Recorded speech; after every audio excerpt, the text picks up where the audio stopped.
How to replay Roblox Innovation Awards Voting Hub. Hello and welcome back to our channel.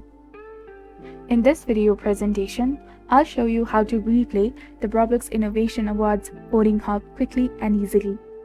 So you can do this on any platform such as your PC or phone. Just ensure that you have the latest version of the Roblox available and go to the main page on the website or the Roblox player. Search for Roblox Innovation Award and click the green button to start playing.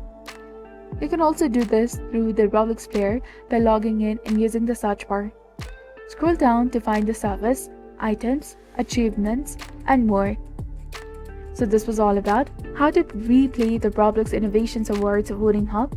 If you found this video informative, do not forget to like, comment, share, and subscribe to our channel for more amazing tips and tutorials.